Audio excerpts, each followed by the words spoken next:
Good afternoon, everyone. Scott Nicholson with the Judy Nicholson Kidney Cancer Foundation, and today we have a very special video for you. I'm here with Dr. John Al Copland.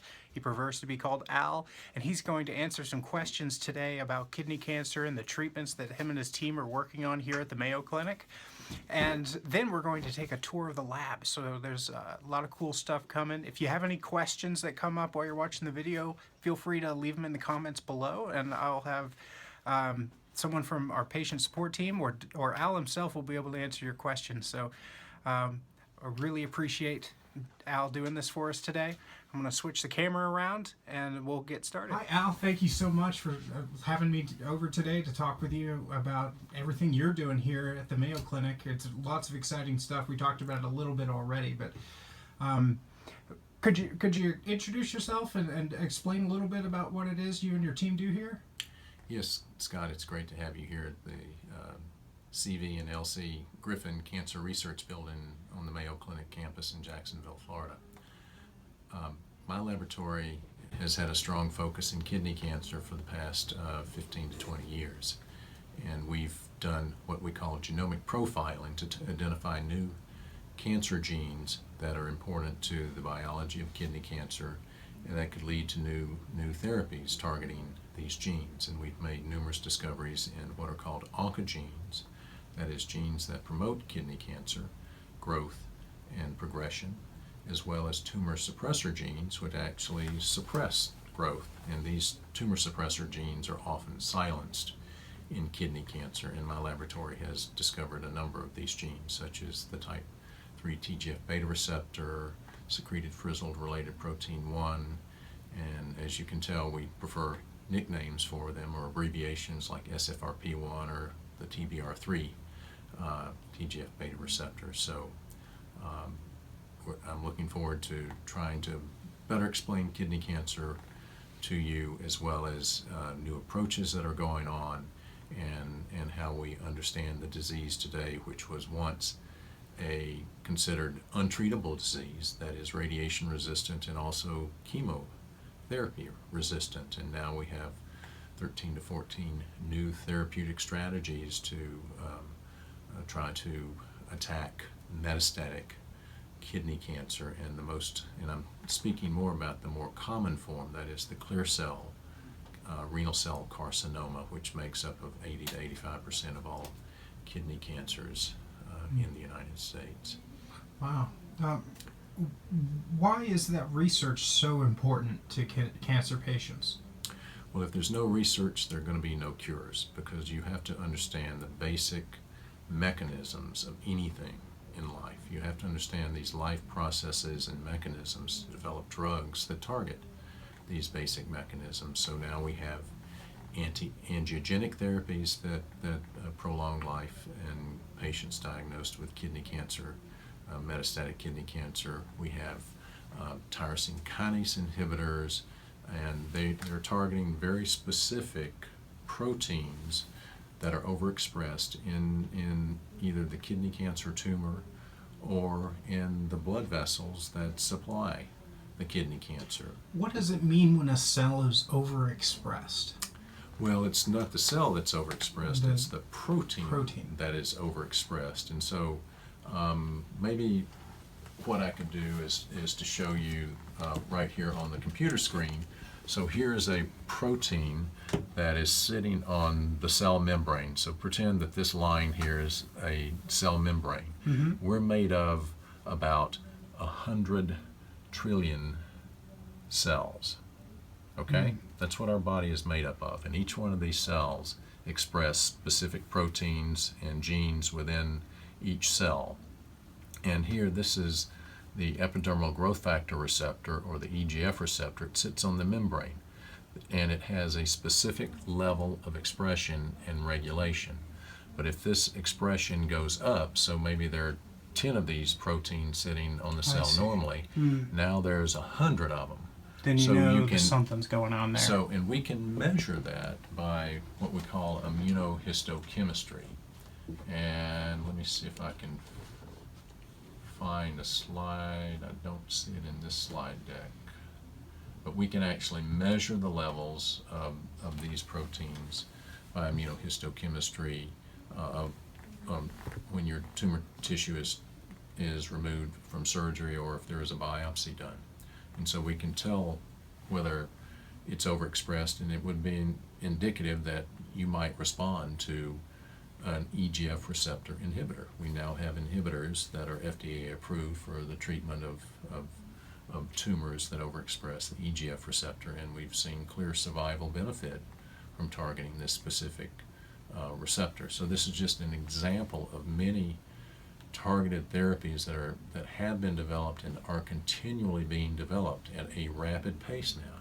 And that's what's so powerful right now, is we have technologies to discover genes that are promoting tumor growth and developing therapies that block these gene targets or proteins being overexpressed or mutated in a patient's cancer.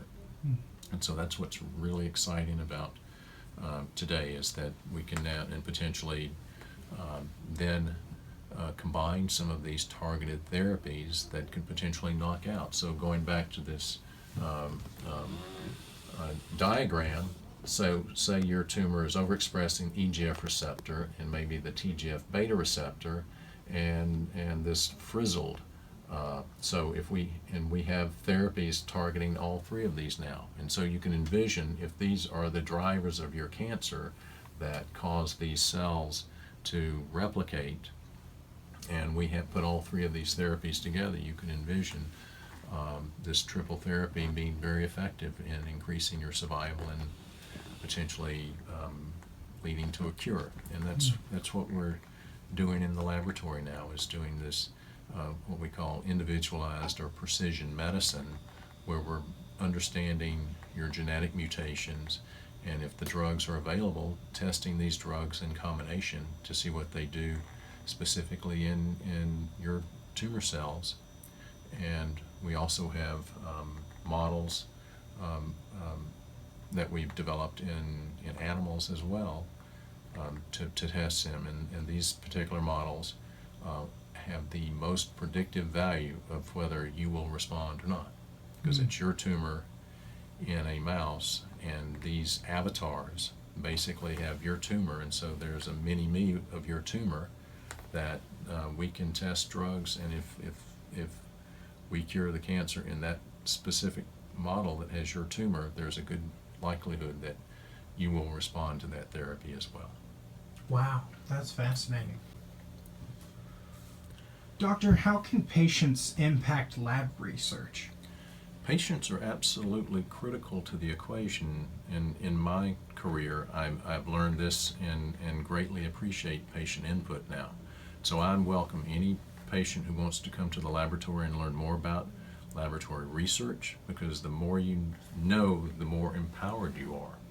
And it's absolutely, I think, helpful in your journey and your process and treatment. And once you have more knowledge, you'll see yourself getting more involved in potentially foundations that promote research and advocacy for your specific cancer. Funding is critical to research, and it's not easy to get. And so advocacy for research funding is very important. And so getting involved in advocacy with regards to contacting your congressional leaders, and even at the state level where there is funding at the state level. For instance, there is funding here in the state of Florida through the Bankhead Coley and the Jim King programs here in Florida, which have been well supported by the state of Florida, and that we must commend the state for doing that. Some states don't. Wait, so you're telling me that voting and asking your political leaders for their input on things is important to do? They should be doing that? It's absolutely important. And the more they hear from their constituents, they will listen. And that's why so much research dollars have been devoted to breast cancer.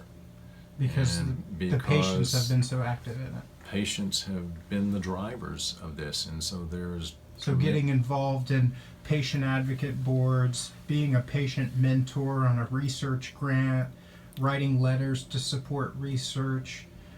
These are all things that people should be doing if they really want to see a cure come from laboratory research. Right, and that's where the cures are going to come from. It's because it's this discovery of basic mechanisms that then allow us to discover drugs that target those mechanisms that drive the cancer. And that's where these discoveries are coming from now, and the exciting new drugs that are coming out.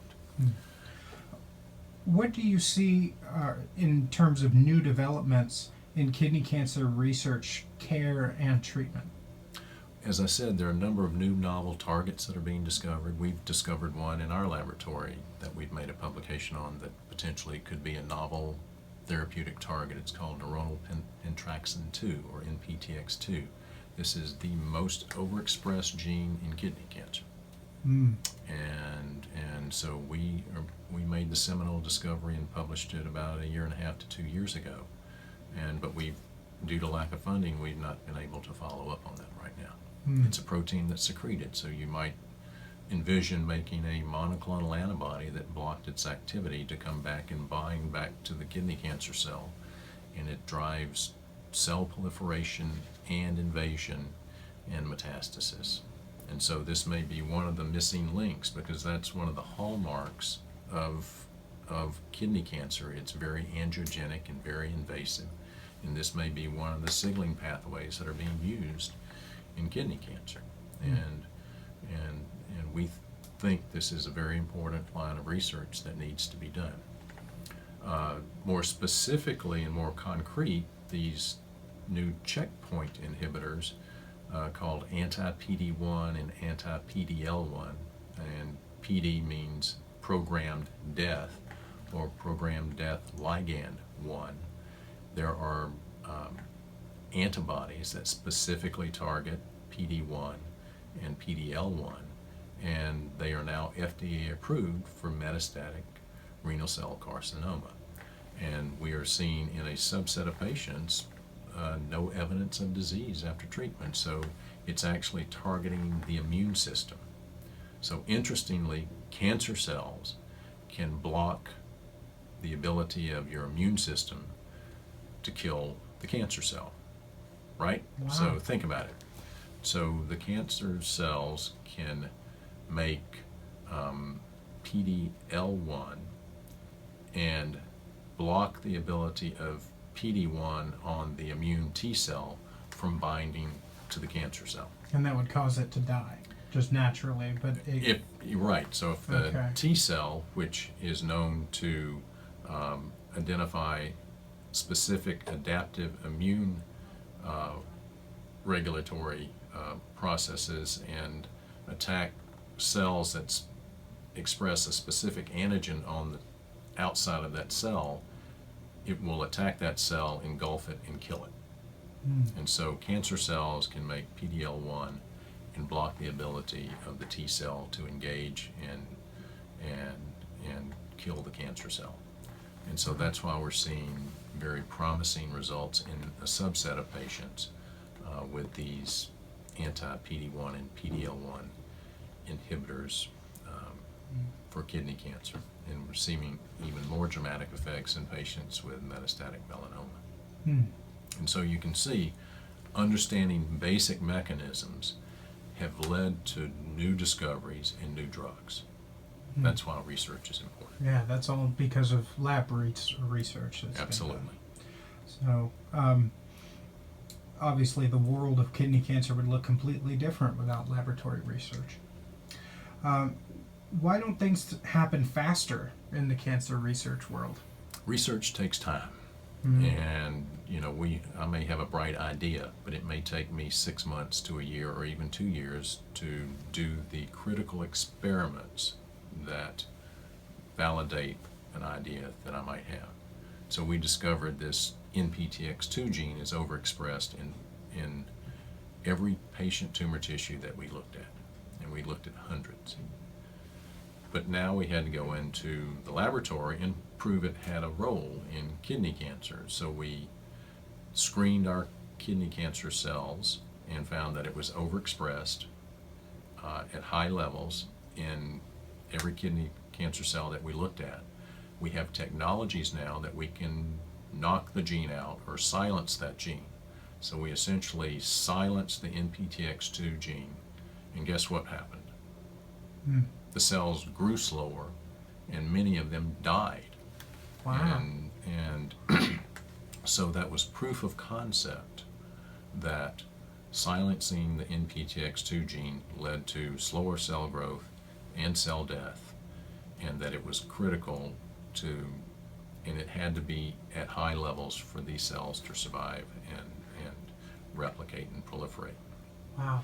So, going from there, I guess the research is to find out what other, like, are you trying to find out exactly which genes need to be silenced in order to cause that cancer to stop proliferating, or what is Yes. the next? Yes, Okay. and so we've actually done that. So we took, as I told you, we do this genomic profiling, so we can look at every gene and determine and compare the gene expression between the patient's normal kidney tissue and their tumor tissue, and determine whether that gene is overexpressed or suppressed, and whether it plays a role in kidney cancer. So we took the top 200 most overexpressed genes, and I'll show you here. This is what we call a dendrogram or heat map, and think of red as being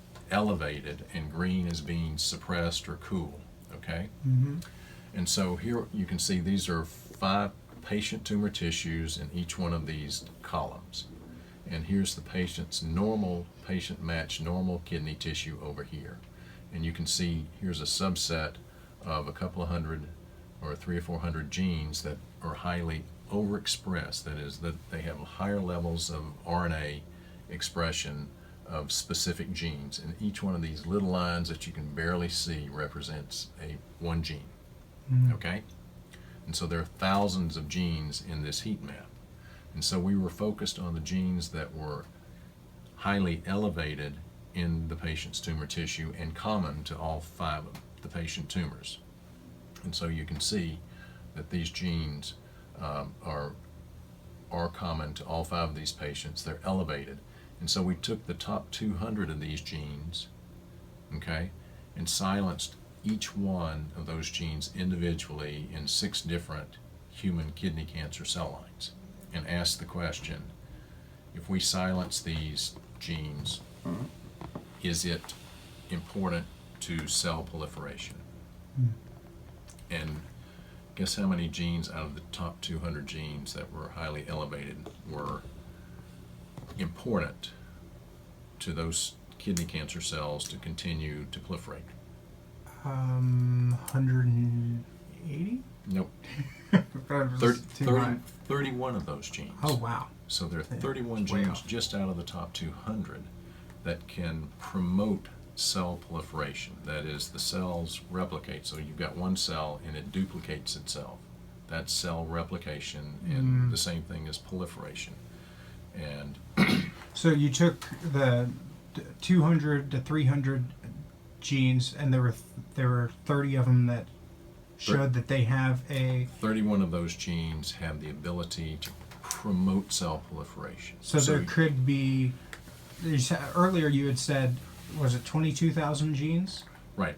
So there could be hundreds of genes that are responsible for proliferating this cancer, and now it's identifying them. That's the task? Correct. Wow. And also identifying, which key genes can we knock out together that might be the death nail of the kidney cancer cells.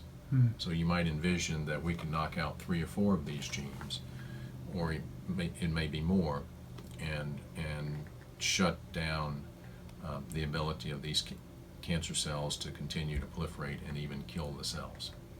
Wow. And so that's what we're testing right now, is this notion of individualized and precision medicine, where we can identify unique, what we call driver genes. And the big players that you can potentially knock out and kill the tumor. What makes you want to do this? What makes you tick? What got you into this? I love discovery. Yeah. And there's nothing more exciting than discovering something for the first time that nobody else in the world knows. And it's kind of funny. I still get goosebumps, when we make these discoveries. Like the NPTX2 gene, where we mapped, saw the discovery that it inhibits cell proliferation, that it can cause cell death, and we mapped its signaling pathway. It actually, when it binds back on to the kidney cell, it binds to this AMPA glutamate receptor. This receptor is elevated in patient tumor tissues. And so this whole pathway that is non-existent in your normal kidney is turned on. We don't know what's turning it on. Something is, and so we'd like to know this gene that's not expressed in normal kidney. Why is it all of a sudden the most overexpressed gene in the kidney cancer cell? Mm-hmm. And if we can understand that, we can potentially start understanding what's causing kidney cancer. We still don't know the molecular causes of kidney cancer. We know risk factors. We know obesity is a risk factor. We know smoking is a risk factor. We know hypertension are risk factors. Those are the top 3 risk factors for kidney cancer. Wow. So, can you show us what you do in your lab? Yes, I'd love to show you. Awesome. I'd love to show you, Scott. Let's go. All right.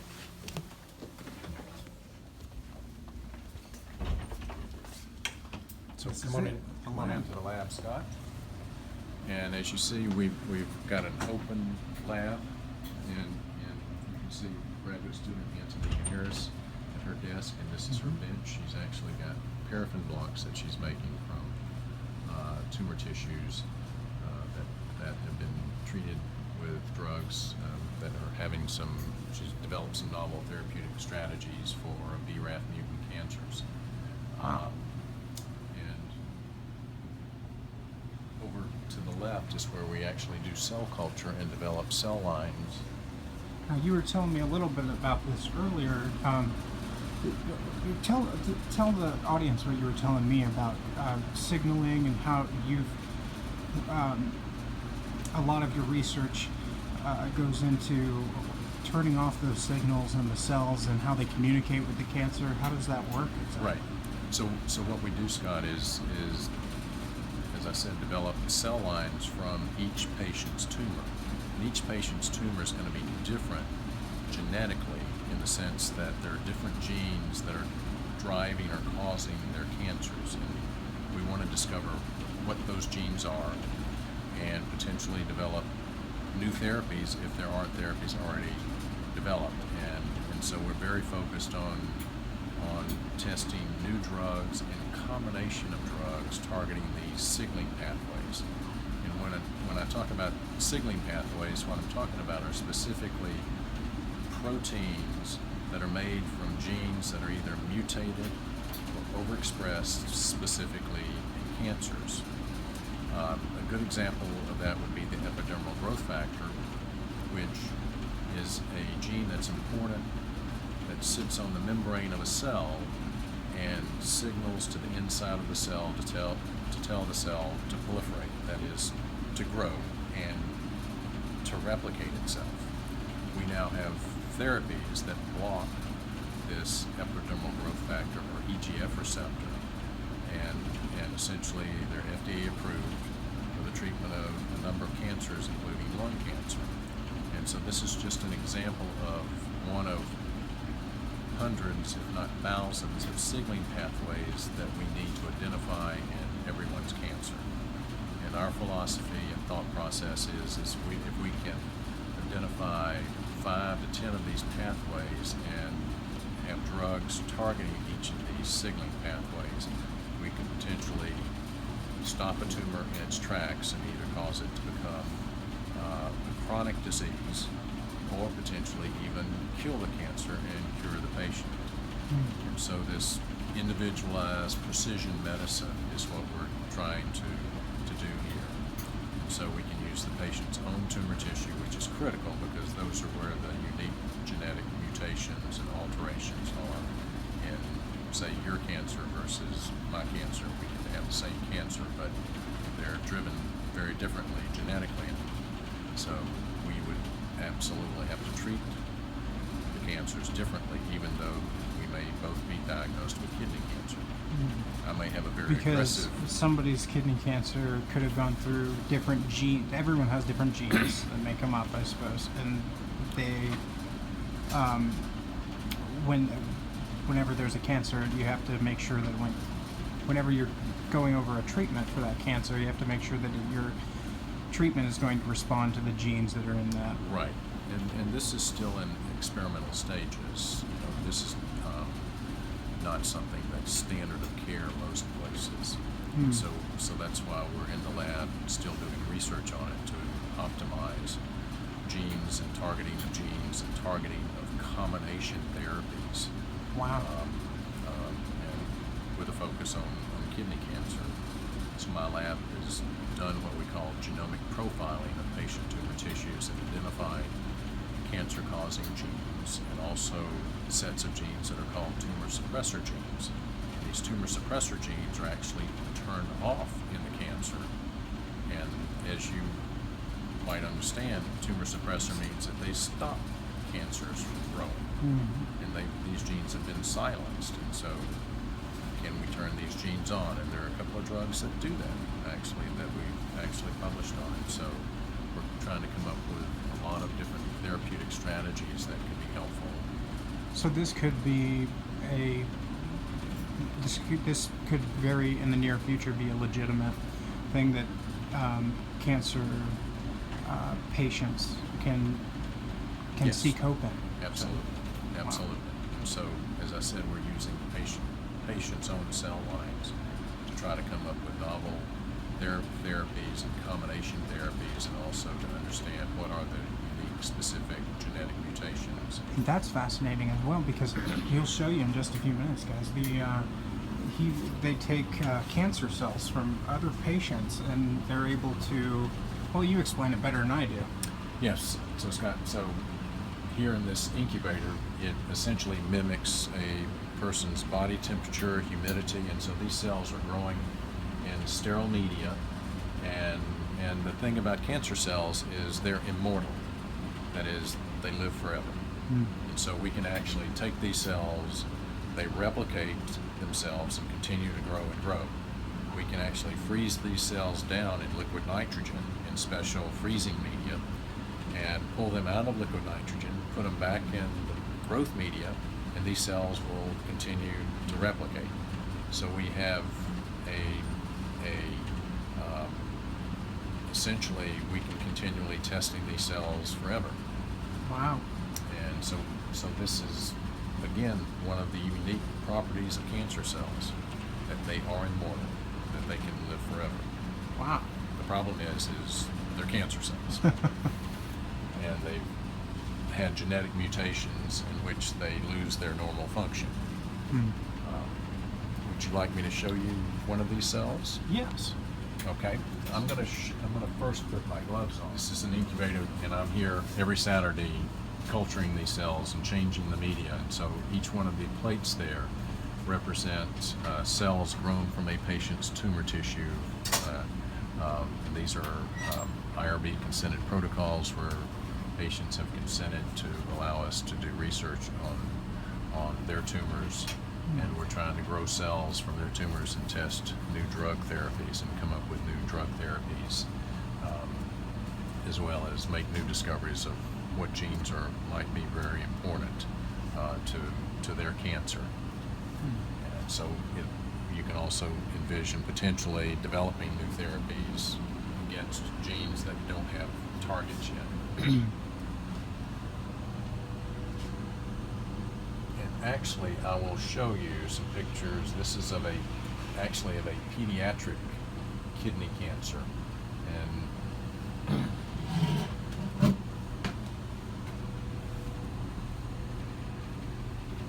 so we're actually doing research in pediatric kidney cancer as well. And this is a patient who has a gene fusion of a TFE3 transcriptional factor that is driving the tumor.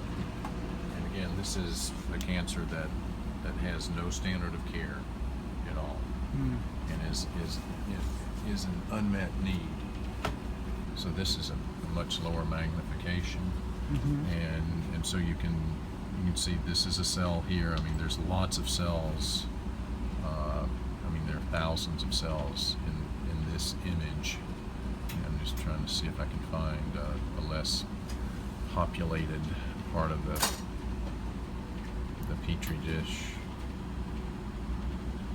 So you can see there are actually two cells right here. Here you can see this cell, and it's reaching out to touch other cells. So these cells are different sizes and really different shapes, and so we're trying to understand how these cells are replicating, because essentially that's what cancer is. These cells no longer stop growing. So this one cell can actually replicate itself or clone itself. And just think, if one cell does this every 24 hours. So if you take a penny and double it every day, you will have over $5.7 million, or about 57 million cells in 30 days. Wow. So think about that. And so you can really begin to understand how aggressive cancer is if these cells are replicating every 24 hours. Why someone can look fine one month and then the next month look completely different. Absolutely. Wow. And how they can be dead. These cells can metastasize to other parts of your body. So it may start in your kidney, but ends up in your brain or your bone, and or your liver. It can take over your liver and kill you, because your liver ceases to function, and you need that liver to survive. And so that's one way people die of metastatic diseases, and where they lose organ functions, and your body shuts down. It's fascinating.